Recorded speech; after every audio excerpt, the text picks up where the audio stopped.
So from the very beginning, this was something very, very important for us. Our CEO talks about this, and it was a huge part of Wix's strategy to connect all the stakeholders within the company to our customers. And we looked in the market to find a solution that would be able to help us grow and scale and move really quickly at the pace that we were. And this is pretty much pre even Zendesk days, in the very early days of Salesforce Service Cloud. And we realized that there was nothing really out there that could do what we needed it to do.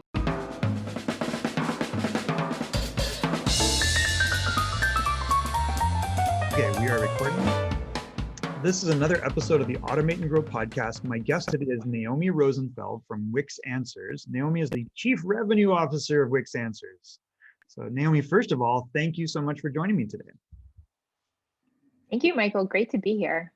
We had quite the conversation before we jumped on. I feel like that needs to be a different type of podcast though. Entirely different conversation. Yeah. We need to create like a familial history podcast. So I don't know if that helps, but. That would make for very interesting conversations and probably never ending episodes, right? Probably. It's kind of like those boxes that you just start digging into. So I guess first off is, what is Wix Answers? It's a really good question. And I think to really understand Wix Answers, you need to better understand the story that started Wix Answers, especially since our name is Wix Answers and we are a part of Wix. And for people that are familiar with Wix, comes kind of like a aha moment, like, what is this, right? I know Wix, and Wix is well known as like a web development platform, and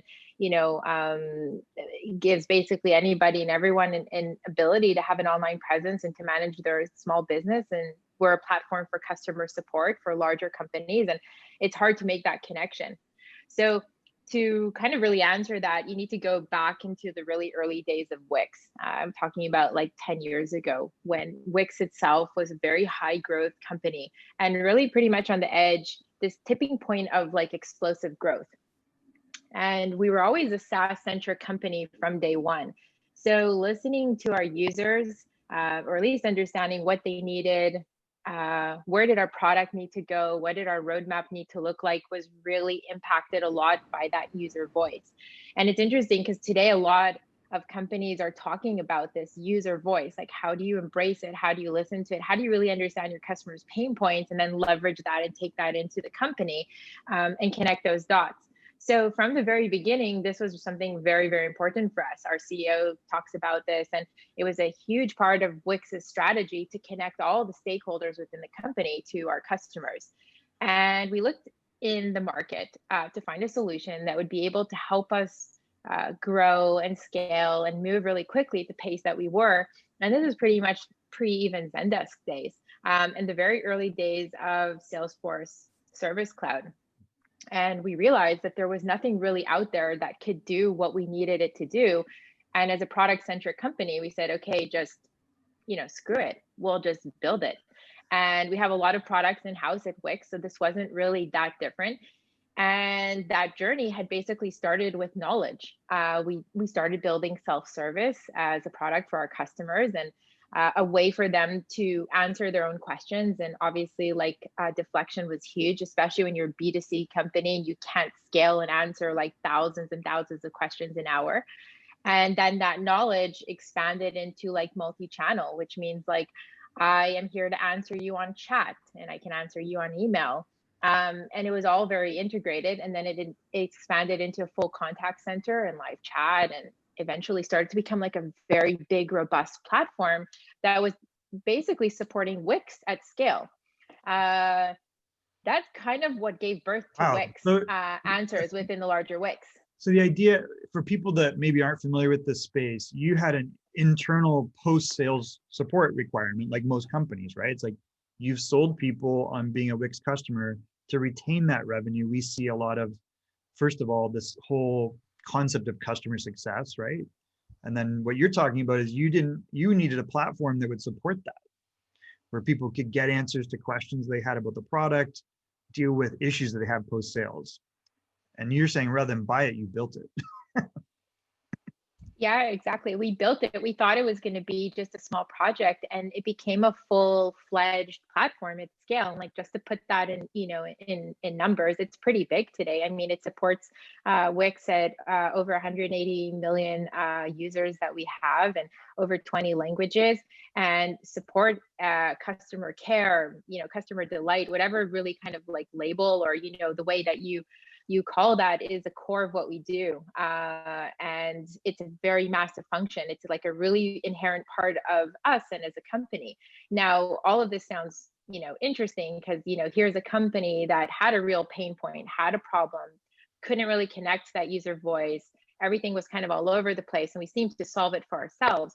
But I think what's really the interesting part is that fast forward 10 years into our journey with Wix Answers as an internal in-house platform that we had built, we started talking to other companies. Actually, a lot of companies were coming to us, and we were talking to VP supports and customer success, and the CXOs, and they're like, "How do you guys do what you do? We're struggling. We can't break out into new market. We're having challenge localizing. We changed something in our business model. We need to move." And if you think about it, support is one of the fastest adapting parts of an organization, because anytime you change something, that's reflected within your customers, and they're the first to notice. And we started saying, well, we actually have a product, and we built it all in-house, and it's called Wix Answers. And we were hearing that a lot of other companies were using like Salesforce Service Cloud or Zendesk or Oracle, Confluence for internal knowledge. And we had seemed to have all of that in one single place, and was built very fundamentally different than the way a lot of how traditional support platforms were designed, which was traditionally looked at as something very siloed. There's a tendency to look at support as something very reactive. Like, let's be honest, it's buried in your basement, it's with your IT teams, nobody really cares about it, and doesn't have like an elevated place in the company. And the tech stacks reflected that in terms of the challenges that these organizations and teams were going through in terms of how they were able to evoke change and really support the customer experience.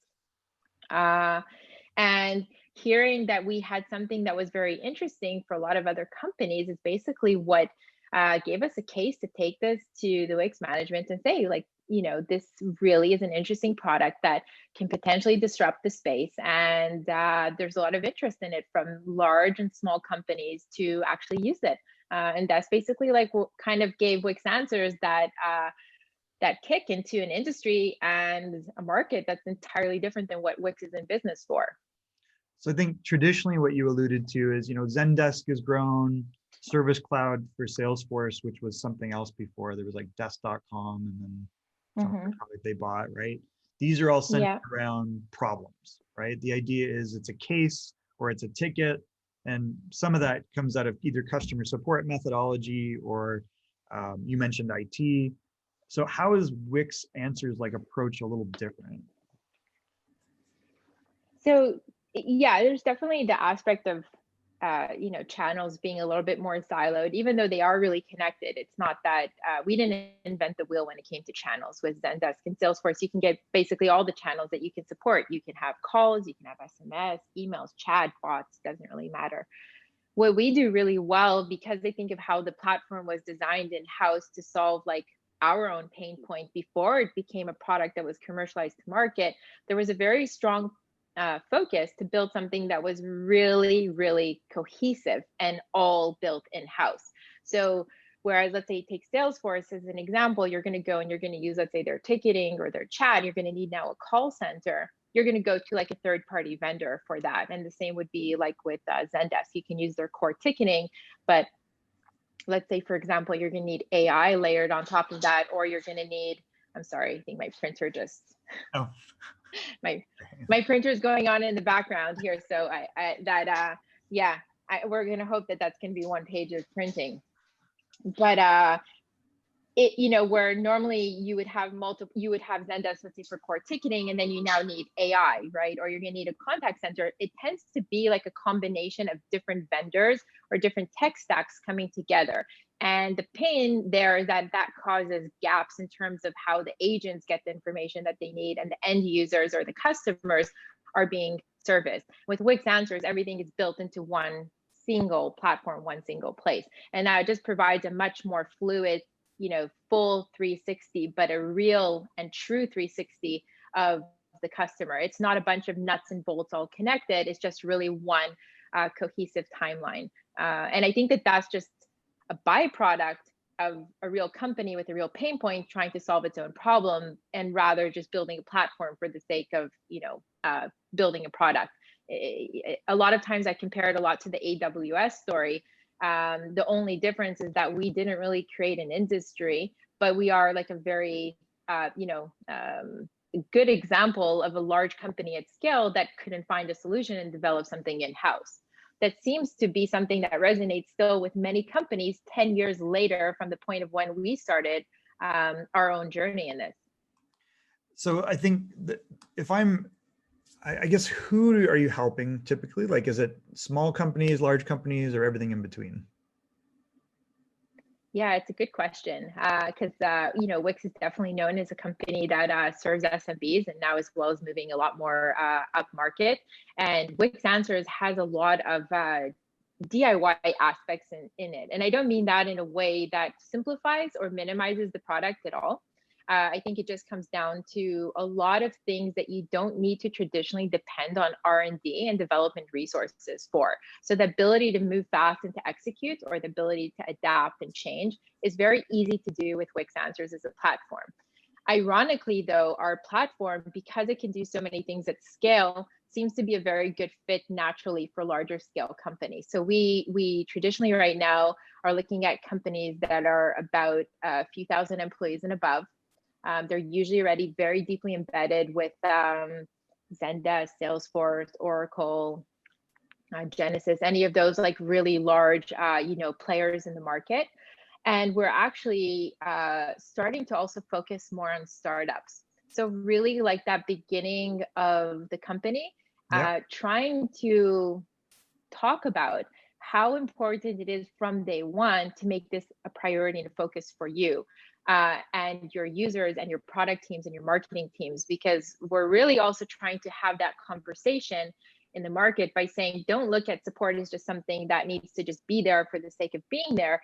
If you really look at it and elevate it and treat it as something that can impact your top line revenue and the growth at which you can move, your company from day one, that's going to make a huge difference in how fast you go. And subscription economy has become a very hot topic. Customer experience has become a hot topic. Right. So we want to talk to those companies from day one.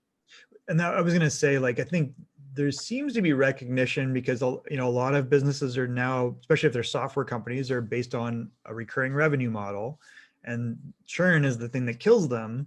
So it sounds like what you've been, increasingly trying to do is give them the stuff they need to keep customers. And I think some of the things I was curious about, like one thing that a lot of companies struggle with outside of just like, hey, log a ticket or a case, is a portal.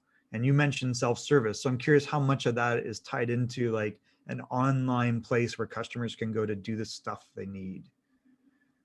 Yeah, and when you look at an online portal or knowledge in general, there's a way of looking at it and saying, yeah, knowledge is something that can live online, and there's a general perception that users will go there to self-service themselves.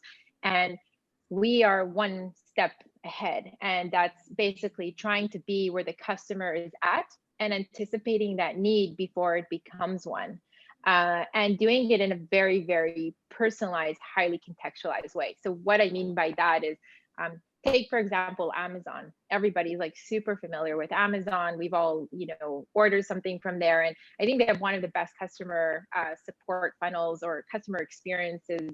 People can debate that, but also what they're very good at is knowing exactly at that moment in time what you need help with. So if I have an order, I'm going to click on it and it'll be like, what exactly is your issue? And I'm going to select my problem, and it's going to say, well, is any of this solving your problem? And I'm going to say no, because I'm still angry about a package, let's say, that I didn't get on time. And then they can also show you at that moment in time, okay, well, how do you want us to solve this for you, Naomi? Do you want us to call you? Do you want to start a chat?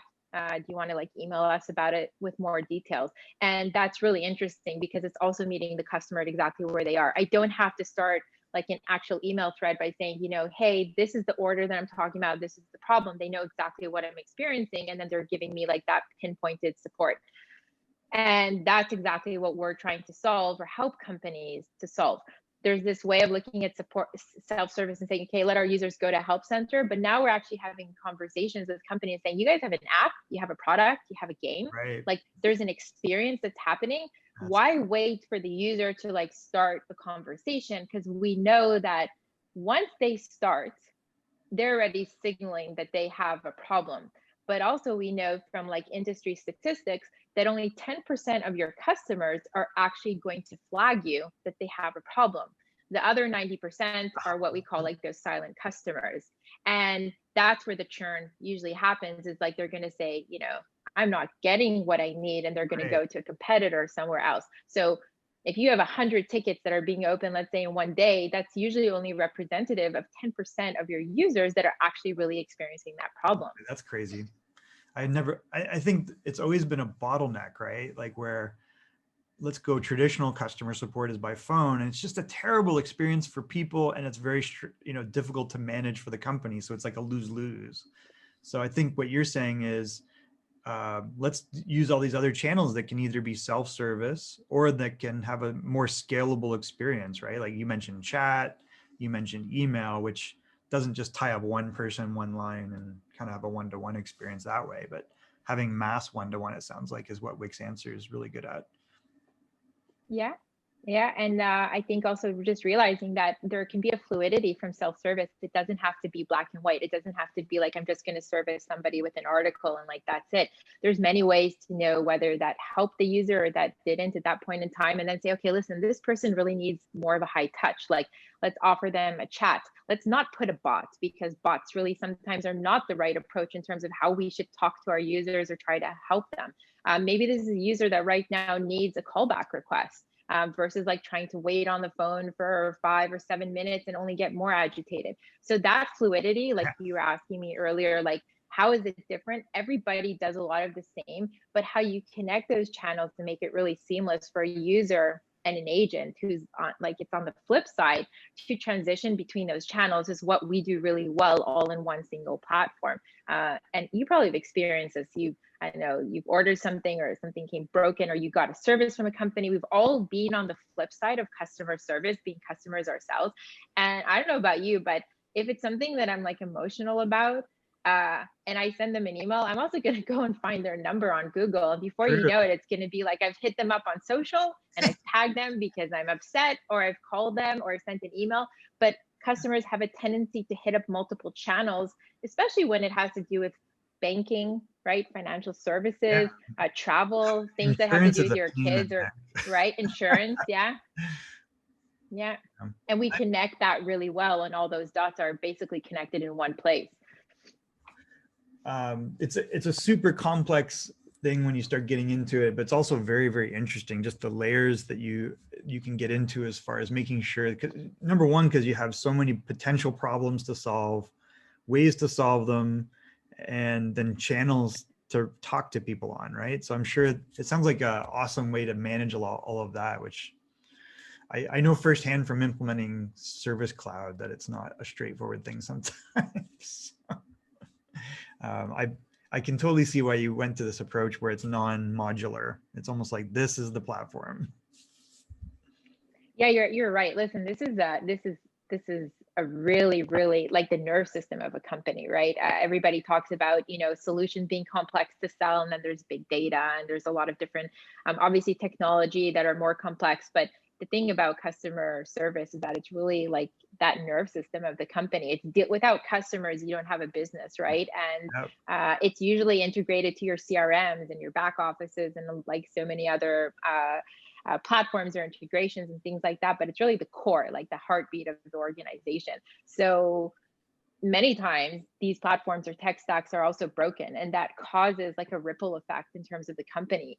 It's funny, but one of the top things that I hear when I talk to CX leaders is just basically saying something that for me, it strikes me because it's interesting that they'll oftentimes say, I don't really know what my user's top pain point is. Like, I can't seem to contextualize it. I know I have a lot of tickets on this, and I know I have a lot of tickets on that, but I don't really understand what my user's top pain point is. And especially from a SaaS-centric company, that's obviously critical when you have a product. So it's interesting. Nobody's really talking technology, but they're talking a lot of like the pain points that are Right. derived from the lack of the way things are working. Well, that was part of my motivation trying to write, automate, and grow, because it was like everybody's buying stuff or building stuff because they have one pain point and there's no plan. There's not like a holistic view of, okay, here's your customer success roadmap, then buy or build technology, right? So it's an interesting point that you bring up. And I think that just the fact that, you kind of hit it on the head where a lot of platforms do one thing. And then the problem with that is you got to bolt on other stuff. So then you kind of have this weird broken experience, right? So it's interesting how you've kind of come up with a way to, you got to have a more holistic multi-channel approach to supporting and keeping customers. So I might actually try this. Yeah, you actually said something interesting before when you asked about the knowledge bit, right? Because if you look at the last few months, everybody's going through something when it comes to COVID. And I think that whether you're a high growth company or a high turnover company, there is right now a challenge that has kind of exploded on knowledge. When you think about it, like you said, there's that traditional mindset of like, okay, it's like something online, it's a help center, people go to it. And all of a sudden I find myself talking to companies and they're like, listen, we've sent like 40% of our task force home, but we believe that they're going to come back, but we're really struggling to retain internal knowledge. So suddenly internal knowledge has become critical. Oh, and not only because of high growth or high turnover, but also because everybody's remote. Now, how do you keep that knowledge? Like your agents are your front lines with your customers. Right. They represent your brand, they represent your tone, and everything is changing and everyone is scrambling. And suddenly knowledge has become like key, because the most expensive part of running a company is going to be your contact center, right? And they're often perceived as really cost centers for businesses, paying an agent an hour. And if that agent doesn't resolve that ticket and doesn't have the information that they need, and then that gets reopened, like think of the cost of just trying to get that one person or that customer the resolution that they need. It costs a lot, right? It's a very highly stressful gig, right? Like trying to solve people's problems all the time. And knowledge, sorry, I was going to say about knowledge, but go ahead.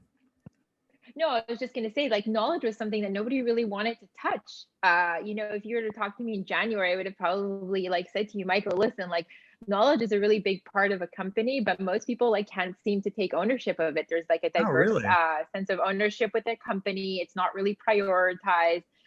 This is something that we know as well, working together with our partners at Deloitte, that a lot of companies want to do it, but they don't know how to start.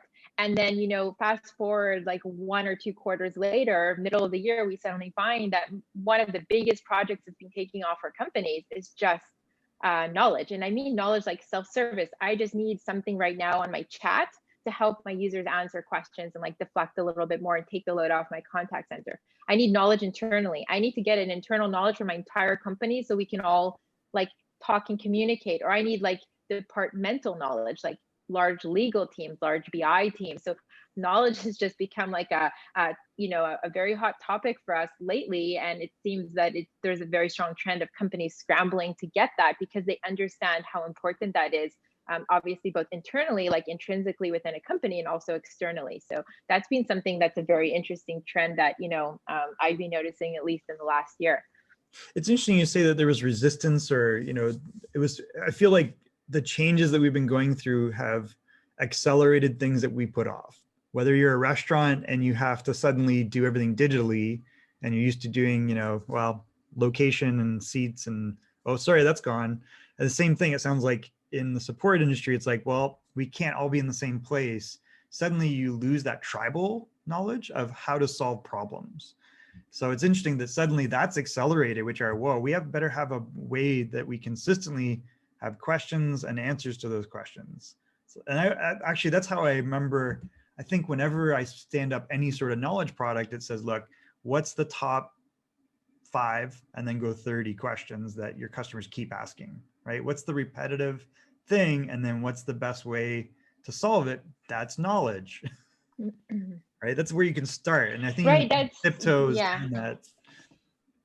I don't know how you it definitely starts with No, it's definitely there, right? It's like looking at like what are the top questions, right? There's the classic ways of saying, okay, a knowledge base can really help with deflection for recurrent, repeating topics that keep coming up. It doesn't make sense to put an agent's time on this, and we can just simply help and answer. But it goes more than that. There's ways to use knowledge today in terms of how agents are also working with customers to give context to what their pain points are. There's ways, there's a lot of AI that's happening with knowledge, and knowledge can be something as simple as a public health center that people go and connect to, but it can also be very complex in terms of, I started a chat with what I think is like going to be an agent, but I'm actually directed to content that can help me to solve my issue. And it can be very dynamic on who I am. So let's say you're a paying user and I'm a free user, and we're both interacting with company A, let's say. The knowledge can be very reflective and individualized to what I see and what you see. It doesn't have to be just that generic help article that, seems to be kind of like the general way that knowledge bases are perceived. That makes sense. Yeah. I think I used it more as a primer, right? It's like, because people get overwhelmed by the idea of, well, how the hell do we use this thing, right? And it's like, start there. Just get that out of the way. And then I think it primes the conversation of, well, what else can we digitize as far as how we solve problems or how we diagnose problems to solve, right? So I think I wasn't saying everything's a question and answer or an article, because I think that's, you and I, we probably have like deep experience around starting with articles. And I think that gets overused, right? That's kind of what you're saying. Yeah, you're right. Yeah. I definitely get the primer part as well. I just did a webinar with Deloitte, and we were talking a lot about knowledge and how this has grown a lot in the last few months. It was one of our most engaging sessions with the live audience. We got so many questions around, how do we start this, right? Like, how do we even grapple with knowledge? And I was saying that I had met with a company recently, not a small one, that actually decided to just go and use our platform to build a knowledge base. You don't really need any coding, no R&D. It's pretty easy. I can do it, and I'm not a very tech person. And they were trying to evoke change within the company. And a lot of times the challenges that there are when it comes to knowledge is just overcoming the fact that this needs to be a priority and needs to be seen by your C-level or your exec suite as something that is really paramount in terms of, strategy. They weren't getting a lot of success trying to convince with the presentations decks that they were doing. So they actually just built a help center, and they send it to me over the weekend on WhatsApp. And they're like, Naomi, we did it. This is what we're doing. We're taking it to management meeting. And they just showed it, which is a lot like what you were saying before. And it actually helped propel a very interesting conversation for them across the entire company. And yeah, you're right. Sometimes you just have to start, and then, you figure it out as you go, and you start to, Makes sense. Otherwise you get overwhelmed by the whole, oh my God, we just have angry people. Angry people are texting me or calling me or emailing me, right? Listen, for sure. I want to be conscious of your time as much as possible, although I think we've probably already blown that out. But is there anything we haven't touched on that you think is important? No, I think this has been a very interesting conversation so far. Okay, we'll wrap up with a few quick things. First of all, is how do people get in touch with you? I'm usually very responsive on LinkedIn. Okay. That's a really good way to get a hold of me or get my attention. Terrific. Okay, Jim Rohn says, you are the sum of the 5 people you spend the most time with. So who do you, Naomi, spend the most time with? I'm going to probably be guilty as well of spending the most amount of time with my team. We are very much like a startup within the large organization, and you know how it goes. I spend more time with them than I do with my husband, my kids, and my dog. But all within good measures. I would say that because of COVID times and not being able to travel, whereas I was a lot on a plane 6 months ago, and I was meeting just, complete strangers on planes and meeting people at conferences. And that was really one of the ways that I was meeting so many new people. For now, it's pretty just much getting to know my neighbors on a whole new level, and just my family as well. Yeah, so. That's great. If you could recommend one book in the world, what book would you recommend that people read? That's a tough question. It's a really tough question. I'm going to tell you about a favorite book that I actually have for this year. And this one means a lot to me because I actually started it. It's a book by Mark Benioff, and it's called Trailblazer. He's written a lot of books. I started reading this one actually in January of this year, and I found it to be really interesting in talking about values within a company. We all have a tendency to look at Salesforce and you're like, oh my God, they're huge. It's like the #1 SaaS company in the world. But to go back to the really early garage days and hear about the things that were really important to them in building this company and how they won people's trust and put an emphasis on customers as well was really interesting. I've yet to finish it. I actually just went to pick it up from our WeWork location in the city, and I'm pretty much on the last chapter, so I'm looking forward to finishing it this weekend. But so far, it's been a very interesting read for me this year. And there's a nice tie-in to the Trailblazer platform where you can learn all about Salesforce. So that's interesting branding. Which WeWork are you part of? We actually had a location on 14th and 7th in the city. We were one of the faster growing teams in the New York, in our New York location, but we also have, Wix has locations on Gansevoort as well in the meatpacking district. So that's good one too. Yeah. I think there's 40 or 43 WeWorks in New York. And I know that because I did a lot of, WeWork is I feel a little disconnected from WeWork now, unfortunately, but they've been amazing. When I was doing the book tour for Automate and Grow, I got to do presentations at pretty much all the New York and LA ones. Actually, Toronto, San Diego, San Francisco. Yeah. Shout out to WeWork. Keep chugging, guys. We like you. Yeah, we're rooting for you. We are rooting for you big time. How are you, Naomi, changing the world? Wow, Michael, these are some deep questions here. Yeah, some deep questions. You know, for me, I think there's been a lot of just learning a lot in the last year. I think both personally and professionally, and just trying to be a lot more open to things around me. I'm realizing that there's so much that is changing, and the world is also learning to connect in a whole new way. And I'm just trying to be part of that change and not get too stuck on the ways or, you know, the things that I used to do or the way things used to be. And just being a lot more, I think, open and receptive to people in general around me. So, yeah. I love it. That's a great small things. That's a big thing, though, being open to change, especially when it's kind of thrust upon you, right? Okay, the final thing is, when we have interesting guests on our podcast, we like you to nominate other interesting guests. So we typically talk to experts or entrepreneurs or SaaS founders. So who would you, Naomi, like to nominate and introduce us to as a future guest of Automate and Grow? Okay. Now I have to think, does this have to be somebody that I know well, or somebody that, you know, I just admire what they're doing? Ideally, you know them, you can introduce us to them.